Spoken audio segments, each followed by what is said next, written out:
ഒരു വേടൻ കാട്ടിൽ വേട്ടയാടാൻ വന്നപ്പോൾ ഒരു സർപ്പം അവനെ ആക്രമിക്കാൻ ശ്രമിച്ചു.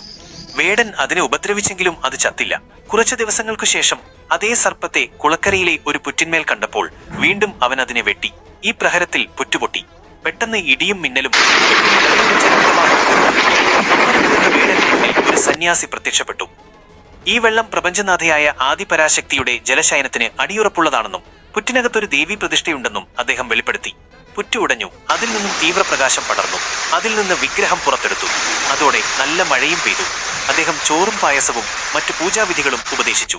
സന്യാസിയായി പ്രത്യക്ഷപ്പെട്ടത് സാക്ഷാൽ നാരദമുനിയാണെന്ന് അറിയിച്ച് അപ്രത്യക്ഷനായി. ആ വിഗ്രഹമാണ് ഇന്ന് ചക്കുളത്തുകാവ് ഭഗവതി ക്ഷേത്രത്തിൽ അർച്ചിക്കുന്നതെന്ന് വേടനും കുടുംബവും ഈ വനപ്രദേശം വിട്ടുപോകാതെ ഭഗവതിയുടെ സേവനം തുടർന്നു.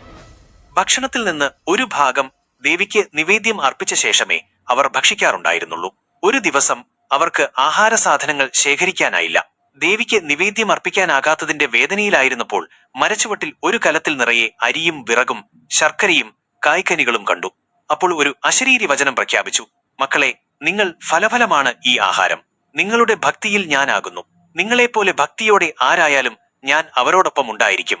ഈ ദിവ്യാനുഭവം ഓർമ്മപ്പെടുത്തി ഭക്തർ ചക്കുളത്തുകാവിൽ പൊങ്കാല സമർപ്പണത്തിന് തുടക്കം കുറിച്ചു. ഇന്നും ലക്ഷക്കണക്കിന് ആളുകൾ ഭഗവതിക്ക് നിവേദ്യം അർപ്പിച്ച് പൊങ്കാലയിടുന്നു. വിശ്വാസമനുസരിച്ച് ഭഗവതിയും ഭക്തരോടൊപ്പം പൊങ്കാലയിടുന്നു. ചക്കുളത്തുകാവ് ഭഗവതി ക്ഷേത്രം ഇങ്ങനെയാണ് വന്നതെന്നാണ് അധികം പേരും വിശ്വസിക്കുന്നത്.